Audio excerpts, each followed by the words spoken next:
Every year, small business owners spend money on cybersecurity products and services that don't address their actual risks because they were sold something by a vendor who knew more about the sales process than the business owner knew about cybersecurity. This video is the antidote. I'm going to give you 3 questions that cut through any vendor proposal, the difference between IT support and cybersecurity, and the red flags that tell you when a vendor is overselling. I'm Yuri Zhurov, cybersecurity consultant and founder of SMB Cybersecurity Advisors. Let's get started. First, understand the difference between IT support and cybersecurity. These are not the same thing. IT support manages your technology, setting up computers, fixing printers, managing your network, keeping systems running. Cybersecurity addresses risk, identifying threats, implementing controls, responding to incidents, managing your security posture over time. Many IT support providers offer cybersecurity services, but not all IT support is cybersecurity.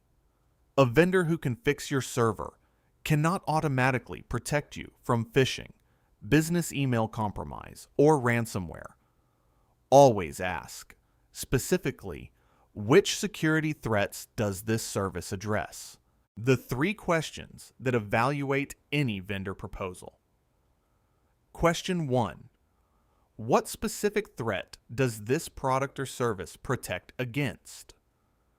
A vendor who cannot answer this question clearly is selling you something generic. The answer should name a specific threat: ransomware, phishing, credential theft, data exfiltration, and explain how the product addresses that specific threat. Question 2. How will I know if this is working? Any security control that can't be measured can't be evaluated.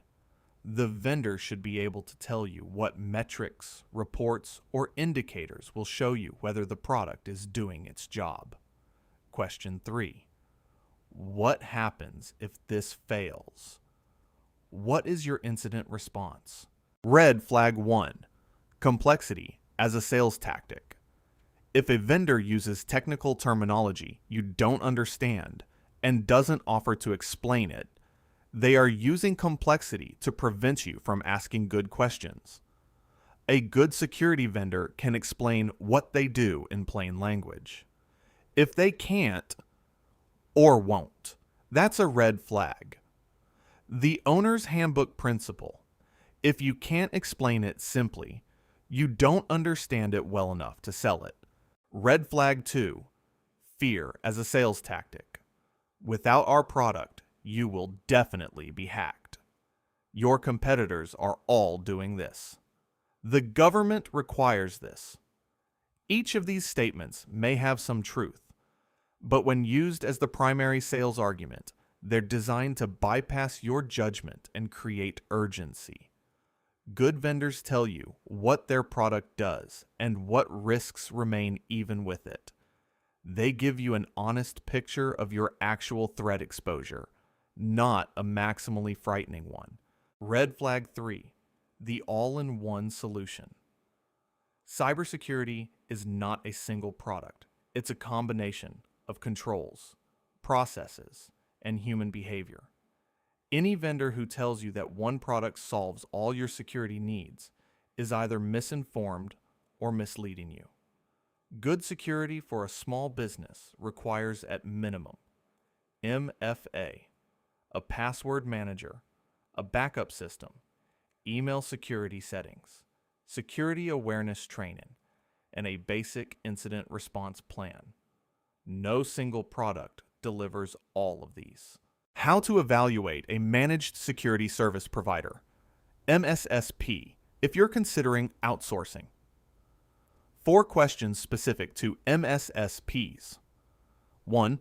What is your response time for a security incident, measured in hours, not business days? 2.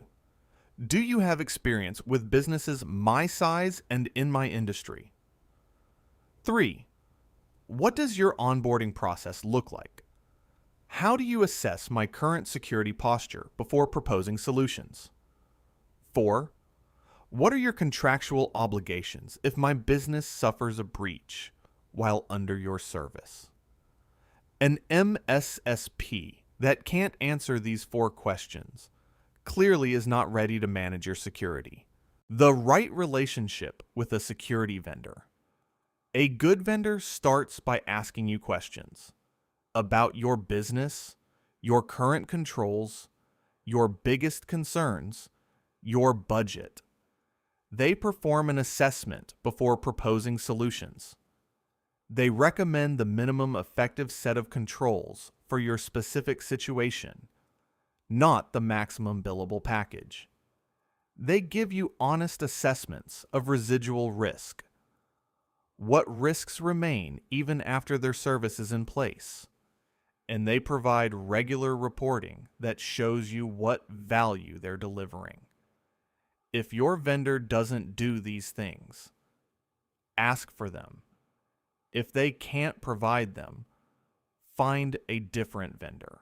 Chapter 7 of the Free Owner's Handbook covers reading vendor proposals in full, including the 3 evaluation questions, a vendor comparison template, and a list of questions to ask any MSSP. Download free at smbsecurityadvisors.com/framework. Subscribe for a new video every week. All free. Next up, cyber insurance for small business. What it actually covers, what it doesn't, and the social engineering sublimit that most business owners discover too late. See you there.